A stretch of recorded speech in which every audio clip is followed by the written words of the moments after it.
दर्शकों, आज जिस खेल के विषय पर हम चर्चा करने वाले हैं वो खेल हमारे प्रदेश में काफ़ी ज़्यादा लोकप्रिय है और शायद ही कोई ऐसा क्षेत्र होगा हमारे प्रदेश में जहाँ पे इस खेल को देखा व खेला ना जाता होगा। और इसी खेल के माध्यम से हमारे प्रदेश के खिलाड़ियों ने राष्ट्रीय नहीं अंतर्राष्ट्रीय स्तर पर एक नई पहचान बनाई है। और इसी विषय पर आज हम चर्चा करने के लिए हमारे जो खास मेहमान रहने वाले हैं रतनलाल ठाकुर जी, जो कि अंतर्राष्ट्रीय स्तर के कबड्डी के कोच रह चुके हैं और पूर्व में हिमाचल प्रदेश कबड्डी एसोसिएशन के सचिव के पद पर कार्य कर चुके हैं। सर, मैं आपका बहुत बहुत स्वागत करता हूं हमारे कार्यक्रम में। धन्यवाद। सर, आज के समय में कबड्डी किसी इंट्रोडक्शन या की कोई मोहताज नहीं है, पर मैं फिर भी चाहूँगा कि आप हमारे दर्शकों को थोड़ा सा कबड्डी के बारे में बताएं। आखिर ये किस तरह का खेल है और क्या क्या इसके प्रकार रहते हैं। भारतवर्ष में जो 4 प्रकार की कबड्डी खेली जाती है। भारतवर्ष में नेशनल कबड्डी है, और बीच कबड्डी है, इंडोर कबड्डी है और सर्कल कबड्डी है। तो 4 प्रकार की कबड्डियाँ जो भारतवर्ष में खेली जाती है।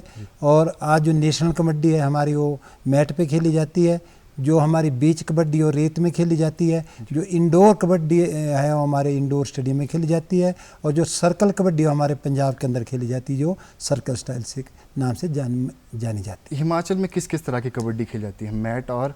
हिमाचल प्रदेश में भी ये कबड्डी हम सर्कल स्टाइल और नेशनल स्टाइल और बीच कबड्डी और इंडोर सभी कबड्डी जो हिमाचल में भी खेली जाती है। हमारी जो सर्कल स्टाइल की जो कबड्डी थी, हिमाचल पहले टीम में नहीं भेजता था, लेकिन अब हमारी टीम में जो है सर्कल स्टाइल में भी जानी शुरू हो गई। और अगर हम बात करें कबड्डी के नियम की, तो ये किस तरह के नियम रहते हैं कबड्डी में? कबड्डी में अलग अलग, जैसे हमारा बीच का है और उसका अलग नियम है, जो नेशनल का उसका अलग से, इंडोर का अलग से, सर्कल स्टाइल का अलग से है। जी जी। तो इसमें अलग अलग नियम है। जिस प्रकार से अगर बीच में जो रेत में खेली जाएगी उसके अलग से नियम है। उसमें 4 ही खिलाड़ी होते हैं। जो हमारा नेशनल स्टाइल है उसमें 7 खिलाड़ी होते हैं। जी जी। तो इस प्रकार से अलग अलग प्रकार के जो नियम है और हर एक जो हमारी कबड्डी उसके अलग अलग नियम है। जी जी। अगर हम बात करें सर कबड्डी की शुरुआत की, तो आपकी शुरुआत किस तरह से हुई? आप इस खेल से कैसे जुड़े?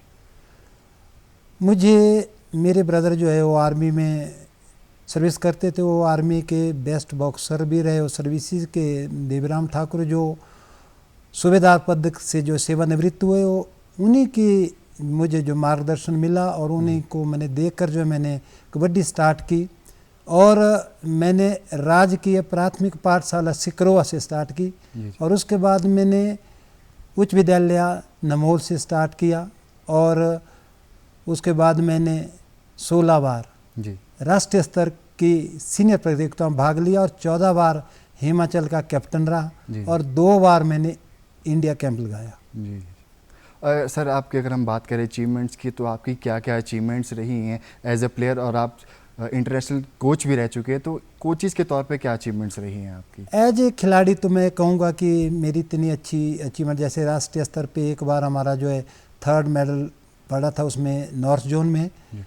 लेकिन मैंने 16 नेशनल खेले और इंडिया कैंप भी जब लगाया था तो मैं हॉस्टल में था बिलासपुर। उसके बाद मेरी सिलेक्शन इंडिया कैंप में हुई थी, तो उस टाइम काफ़ी अच्छा प्रदर्शन मेरी गेम का हुआ था जी। तो एज ए खिलाड़ी तो उतना अच्छा नहीं मैं कह सकता क्योंकि अंतर्राष्ट्रीय स्तर पे नहीं पहुंच पाया, राष्ट्रीय स्तर पे खेला हूं। लेकिन एज ए कोच मैंने राष्ट्रीय और अंतर्राष्ट्रीय खिलाड़ी तैयार किए हैं, जिसमें भारत के कप्तान रितु नेगी, प्रियंका नेगी, निधि शर्मा और बलदेव सिंह, अजय ठाकुर, पद्मश्री अर्जुनावाड़ी अजय ठाकुर, विशाल भारद्वाज और सुरेंद्र, इन मैक्सिमम खिलाड़ियों को जो हमने प्रशिक्षण दिया है और जो हमारे अंतर्राष्ट्रीय खिलाड़ी हैं। जी, एज अ कोच आपने बहुत ही अच्छे खिलाड़ियों को तैयार किया है और बहुत ही ज़्यादा एक योगदान रहा है हिमाचल ही नहीं इंडिया की कबड्डी टीम को तैयार करने में। सर, मैं अब ये जानना चाहूँगा कि हिमाचल प्रदेश में कबड्डी का क्या स्तर है और किस तरह से कबड्डी को देखा जाता है? आज के युग में अगर हिमाचल को देखा जाए तो हिमाचल प्रदेश एक छोटा सा प्रदेश है और हिमाचल प्रदेश में लड़कियां हमारी जो है 6-7 वर्षों से कबड्डी में नंबर 1 पर है। और लड़कों को मिलाकर जो है हमारे जो कबड्डी हिमाचल प्रदेश के नंबर 3 पे हैं। हमारी लड़कियां चाहे वो खेलो इंडिया हो चाहे वो खेलो इंडिया का अंडर 17 का टूर्नामेंट हो, चाहे वो अंडर 21 का हो, चाहे ऑल इंडिया इंटर यूनिवर्सिटी का हो, चाहे वो खेलो इंडिया का जो हमारा टूर्नामेंट हो, उसमें गोल्ड मेडल ही हिमाचल प्रदेश ने जीते हैं। राष्ट्रीय स्तर की जो हमारी सीनियर प्रतियोगिता है उसमें हमारी लड़कियों ने 39 वर्ष का इंडियन रिलो का इतिहास तोड़कर पहली बार 2017 में जो है गोल्ड मेडल जीता था। उसके बाद 2017 के बाद हमारा गोल्ड सिल्वर चाहे राष्ट्रीय स्तर की, चाहे जूनियर है, चाहे सीनियर है, चाहे सब जूनियर है, किसी भी प्रकार का इवेंट हो, चाहे वो राष्ट्रीय स्कूल गेम्स हो, चाहे वो ऑल इंडियन इंटर यूनिवर्सिटी हो, उसमें हमारा गोल्ड मेडल या सिल्वर मेडल है। तो कहीं ना कहीं हिमाचल की टीम बहुत ही अच्छा परफॉर्मेंस देती है और काफ़ी अच्छी रैंकिंग रहती है हिमाचल प्रदेश की। तो सर, अगर हम बात करें हिमाचल प्रदेश में प्रशिक्षण कबड्डी को लेकर कहाँ कहाँ दिया जाता है? हिमाचल प्रदेश के मैं तो कहूँगा कि जो भी, मैं सरकार का भी धन्यवाद करूँगा क्योंकि जो भी हमारे हॉस्टल खुले हैं जी, जैसे साई हॉस्टल बिलासपुर में है जी, और स्टेट हॉस्टल जो है बिलासपुर में, और एक स्टेट हॉस्टल हमारे जो है वो ऊना में, और एक एक्सटेंशन सेंटर जो है वो सुंदरनगर के अंदर शेरडा में है। तो और हमारे जो पद्मश्री अर्जुनावाड़ी अजय ठाकुर है जो हमारे सोलन जिला के नालागढ़ से बिलोंग करते हैं, उनके वहाँ पे जो बहुत ज़्यादा जो कबड्डी की हब बन चुकी है। तो जो हमारी ये क्षेत्र है इनमें हमारे कोचिज ने, जो हमारे हिमाचल प्रदेश के कोची हैं, जैसे हमारे गुरु नंदलाल ठाकुर जी है जो नमोल में रिटायरमेंट के बाद भी आज एकेडमी चला रहे हैं। DR चौधरी जो एक्सटेंशन सेंटर वहाँ पे चलाते थे सिरड़ा में, और स्वयं में राज्य खेल छात्रावास बिलासपुर से सेवानिवृत्त हूँ और वहाँ पे मैं आज भी सेवानिवृत्ति के बाद 6 महीने तक मैंने वहाँ पे अपनी सेवा दे रहा हूँ। तो ऐसे हमारे जो हिमाचल प्रदेश में जो कोचिज है जिन्होंने बहुत ही ज़्यादा प्रयास किया, जिसमें मैंने नाम लिया हुआ है DR चौधरी, श्री नंदलाल ठाकुर जी, जयपाल चंदेल जी, और हमारे जो कोचिज है उन्होंने बहुत ज़्यादा प्रयास किया हुआ है और कबड्डी को जो है वो प्रदेश ने जो है वो देश में नंबर 1 पे जो खड़ा करके हमने कबड्डी को जो आज के युग में यहाँ पे खड़ा किया है। सर, जैसे अभी आपने बहुत से ट्रेनिंग सेंटर्स के नाम लिए, अगर किसी बच्चे को कबड्डी सीखना है या ट्रेनिंग लेना है तो इन सेंटर्स में एडमिशन किस तरह से होती है? क्या इनके क्या कोई ट्रायल्स रहते हैं? जो हमारे हॉस्टल होते हैं, चाहे साई का चाहे स्टेट का है, उसमें 13 से 19 वर्ष के बीच की आयु होती है, लेकिन हम प्राथमिकता देते हैं 13 से 16 साल के वर्ष के बीच के ही खिलाड़ियों को, क्योंकि 19 साल का हम उसी को लेंगे जो एक्स्ट्रा ऑर्डिनरी टैलेंट हो, जिसमें हाइट हो, वेट हो, जिसने नेशनल खेला हो, वो हमें लगेगा कि ये अंतर्राष्ट्रीय खिलाड़ी बन सकता है। अदरवाइज जो हमारी एज है तो 13 से 16 साल के खिलाड़ियों को हम प्राथमिकता देते हैं। उसमें हम उनका एक फिजिकल टेस्ट होता है, जैसे स्टैंडिंग वर्टिकल जंप होता है, स्टैंडिंग ब्रॉड जंप होता है, 30 मीटर फ्लाइंग स्टार्ट होता है, मेडिसिन बॉल थ्रो होता है, और उसकी 800 मीटर की रेस होती है। और उसके बाद जो हमारे उनका जो है, जो हम इवेंट का, जिस भी इवेंट का हो, चाहे कबड्डी हो, तो उसका फिर हम उनका वो जो फिजिकल टेस्ट लेते हैं, जिसमें हम देखते हैं कि क्या खिलाड़ी जो है वो राष्ट्रीय स्तर तक का खिलाड़ी बन सकता है, अंतर्राष्ट्रीय स्तर का खिलाड़ी बन सकता है।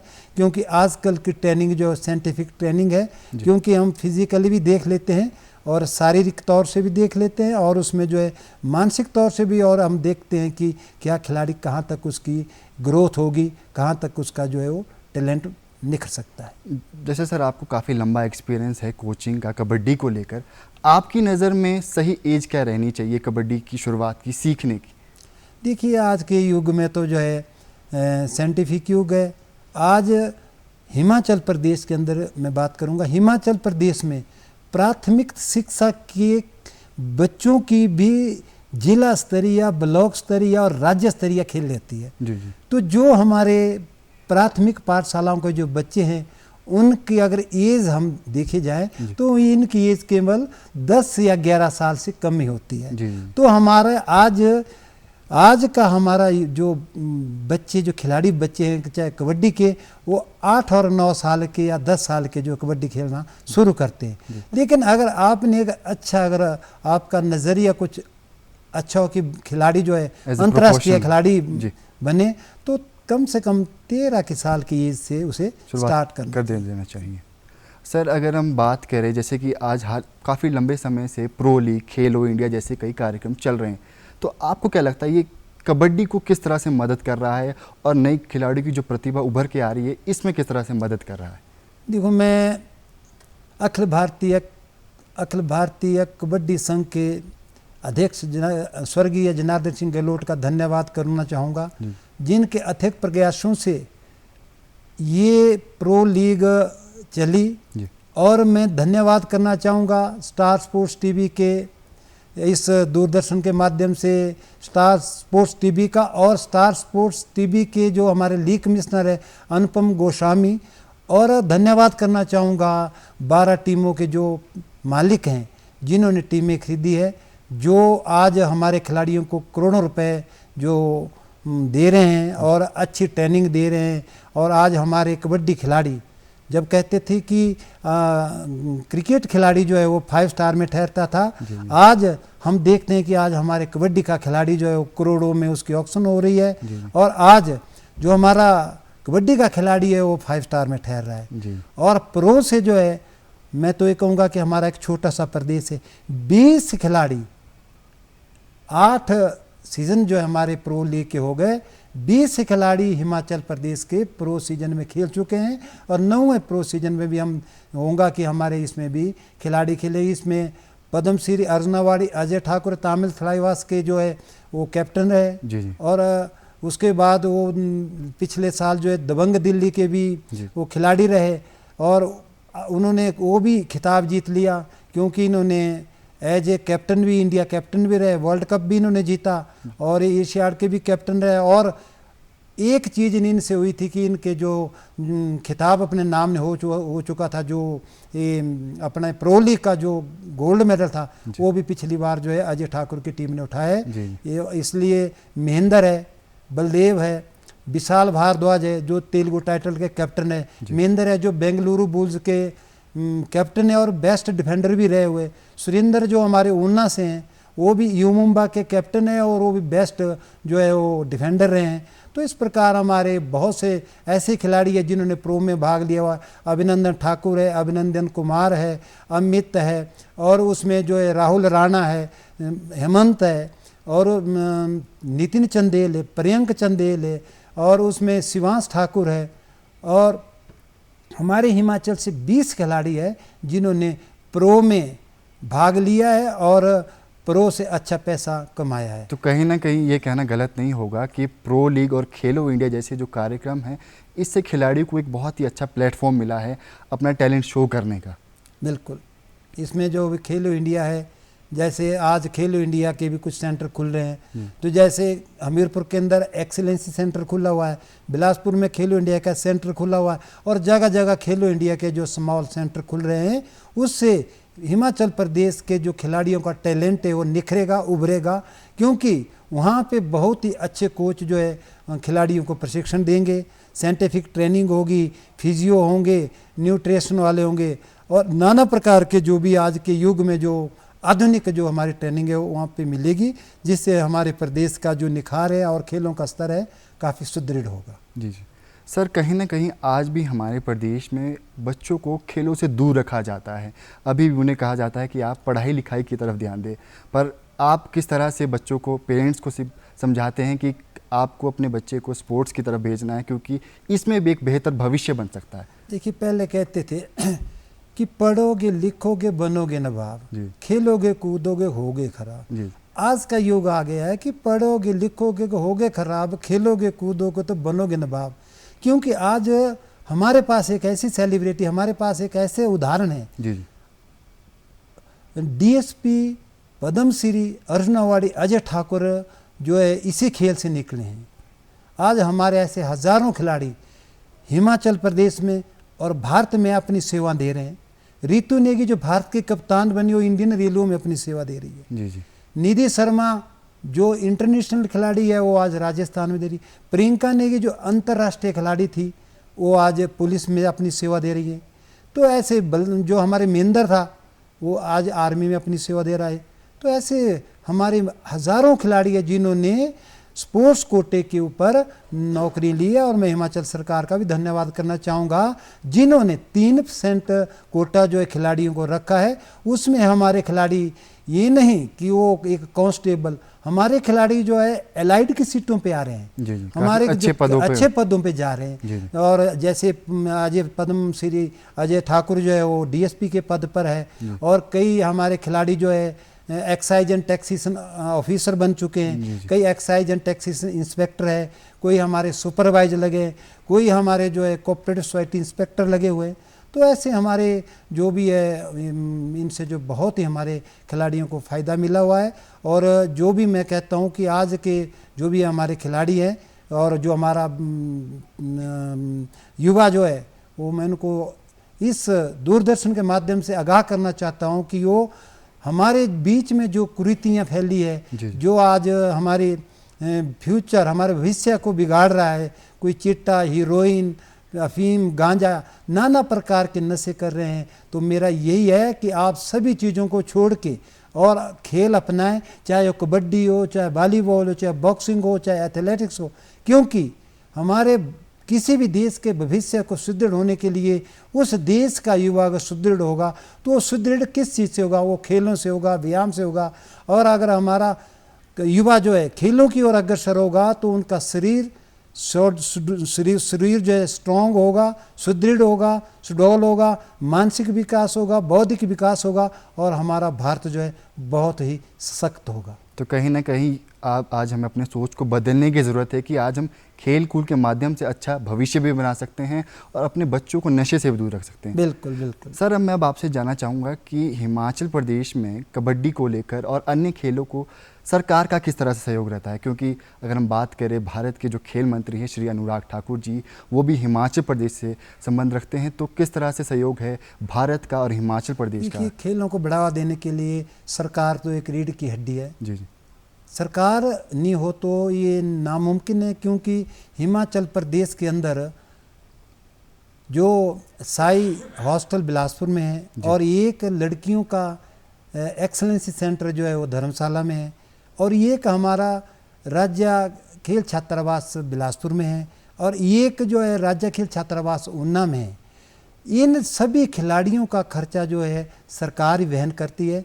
मैं तो सरकार का धन्यवाद करना चाहूँगा कि सरकार इतना जो उनका रहने का, खाने का, जो हमारी बैलेंस्ड डाइट है, नाना प्रकार की सुविधाएं, उनको साइंटिफिक ट्रेनिंग देने के लिए, उनको जिम और नए नए इक्विपमेंट जो भी हमारे आजकल जो नए नए उपकरण हमारे आ रहे हैं उनको सरकार ही मुहैया करा रही है। तो इसमें सरकार का बहुत बड़ा योगदान रहता है। जैसे आपने अनुराग ठाकुर जी कहा कि वो भी हमारे मंत्री हैं, तो वो भी जैसे हिमाचल प्रदेश में मैंने कहा कि हमीरपुर में जो है वो एक एक्सीलेंसी सेंटर, और बिलासपुर में खेलो इंडिया सेंटर, बिलासपुर में एक कबड्डी का स्मॉल सेंटर, जगह जगह हिमाचल प्रदेश के अंदर वो खेलो इंडिया सेंटर खोले जा रहे हैं, जिनसे हमारे खेलों को बढ़ावा मिलेगा। और हम राष्ट्रीय स्तर पर जैसे कबड्डी में हमारे कई ऐसे खेल हैं, जैसे हैंडबॉल की लड़कियां, कबड्डी के खेल है, और वॉलीबॉल भी कभी हुआ करता था तो जिसमें हम लोहा मनवाते थे। लेकिन ऐसा वक्त आएगा कि हमारे लगभग सभी गेमों में हम लोहा मनाना शुरू कर देंगे राष्ट्रीय और अंतर्राष्ट्रीय स्तर पर। सर, कोई सुझाव जो आप हमारे सरकार को देना चाहते हैं कि जिसके माध्यम से हम अपने कबड्डी ही नहीं ताकि अन्य खेलों को भी बेहतर बना सके और ताकि हमारा आने वाले समय में एक बेहतर प्रदर्शन मिल सके? मेरा सरकार से यही निवेदन रहेगा जी कि जो भी हमारे खेल संघ है उन खेल संघों में जितने भी पदाधिकारी हैं, जो भी हमारे प्रेसिडेंट है, सेक्रेटरी है, कम से कम एक राष्ट्रीय स्तर का खिलाड़ी होना चाहिए। क्योंकि अगर कोई राष्ट्रीय स्तर का खिलाड़ी होगा तो उसको पता होगा कि हमारे खिलाड़ियों को किस चीज़ की ज़रूरत है, उनको कितना प्रशिक्षण चाहिए, उनको क्या डाइट होनी चाहिए, उनको कैसे खेल को कैसे खिलाना चाहिए, उनके साथ कोच कैसे लगाने चाहिए। क्योंकि अगर वो राष्ट्रीय स्तर का खिलाड़ी होगा और वो अच्छी तरह से उसको मैनेज कर पाएगा, जिससे हमारे खेल संघ जो है बड़े सुदृढ़ होंगे और उसमें बहुत ही खिलाड़ियों को एक अच्छी प्रकार की सुविधा मिलेगी। जी सर, एक बात करें कि अगर हम एज अ कोच क्या इम्पोर्टेंट रोल रहता है खिलाड़ी की ज़िंदगी में? मैं तो कई बार कहता हूँ कि कहा गया है कि गुरु गोविंद दो खड़े काको लागू पाए, बलिहारी गुरु आपने जो गोविंद दिए मिलाए। जी बहुत बढ़िया। कहते हैं कि गुरु जी और भगवान दोनों खड़े थे। बिल्कुल। शिष्य आ गया, शिष्य सोचता है कि मैं गुरु के पांव पहले छूं कि मैं भगवान के पांव पहले छूं।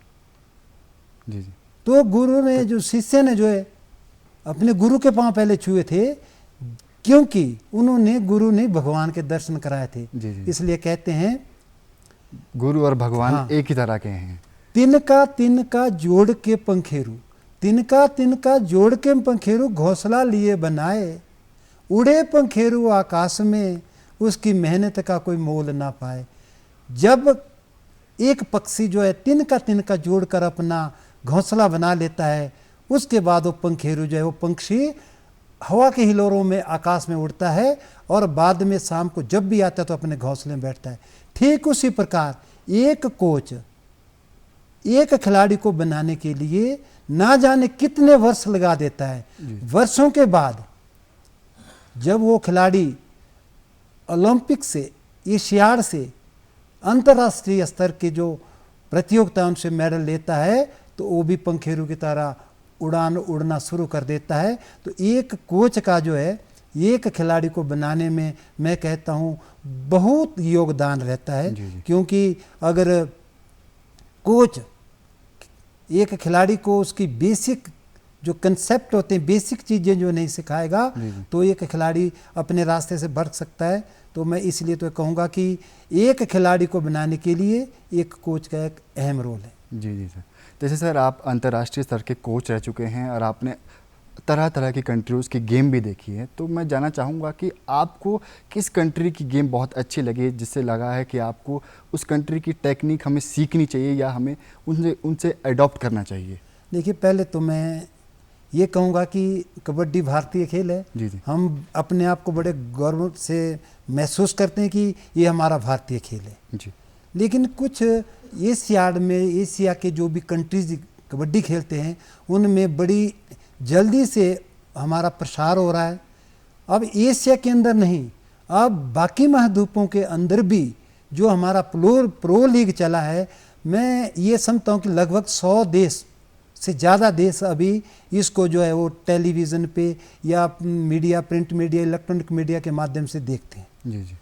तो इसको इतना प्रचलन हो चुका है कि आज ये भारतीय खेल एशिया के अंदर तो पूरी तरह से ये सभी देश इसको खेल रहे हैं, जिसमें ईरान जी भारतवर्ष को पूरी टक्कर दे रहा है। ईरान ने एशियाड में भारत को हराया है, चाहे जूनियर की टीम हो तब भी टक्कर दे रहा है। लेकिन जैसे श्रीलंका है, बांग्लादेश है, पाकिस्तान है, नेपाल है, भूटान है और कोरिया, दक्षिण कोरिया, ये बहुत अच्छा कर रहे हैं। और आने वाले समय में जिस समय ये खेल ओलंपिक्स में जाएगा तो हमें इतना जरूर हमें गौरव महसूस होगा कि ये भारतीय खेल है और इसका जन्मदाता भारत है। लेकिन आने वाले समय में, भविष्य में भारतीय ये नहीं समझिए कि ये गोल्ड मेडल पे हमारा हक होगा। आज ईरान पूरी टक्कर दे रहा है और उस समय ओलंपिक्स में जाएगा, पूरी दुनिया भारत को टक्कर देगी। हम उम्मीद करते हैं कि भारत फिर से एक ऊंचाई, एक कबड्डी पे एक अच्छी और नई पहचान बनाए। सर, मैं ये जानना चाहूँगा कि आने वाले समय में आप कबड्डी का भविष्य हिमाचल प्रदेश में किस तरह से देखते हैं? देखिए, जिस प्रकार से आज हमारा कबड्डी का जो दौर हिमाचल प्रदेश में शुरू हुआ है, मैं आपको पीछे का भी बताता हूँ और आगे का भी। तो पीछे जो हाल था, जब हम खेलते थे तो कहाँ की टीम है, तो हिमाचल की टीम है, तो पूल में बोलते हमारे पूल में डाल दो, हमारे पूल में डाल दो।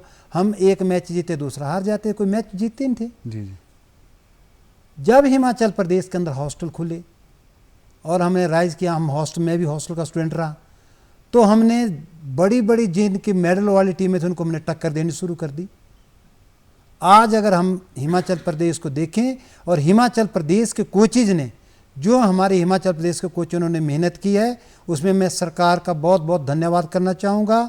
और क्योंकि आज हिमाचल प्रदेश भारतवर्ष में कबड्डी में नंबर 1 है। अगर यही हमारा प्रचलन, हमारे हॉस्टल और हमें सरकार की ओर से और हमारे कोच अच्छा काम करते रहे, अच्छा टैलेंट हमारे में मिलता रहे, तो हम ये कहेंगे कि जिस प्रकार आज लड़कियों की टीम जब अंतर्राष्ट्रीय स्तर पर टीम जाती है, अगर उसमें भारत वर्ष की टीम में अगर हिमाचल प्रदेश की लड़की ना होगी तो टीम अधूरी मानी जाती है। ऐसा समय आएगा कि यही टाइम आएगा कि हिमाचल प्रदेश के खिलाड़ी भारतीय टीम में होंगे और हम भारत में आने वाले समय में फिर से नंबर 1 पे रहेंगे। जी जी सर, अगर हम बात करें कबड्डी के अलावा ऐसे कौन कौन से खेल है जो आपको लगता है कि हिमाचल प्रदेश व भारत सरकार को ध्यान देना चाहिए ताकि वो और बेहतर प्रदर्शन कर सके?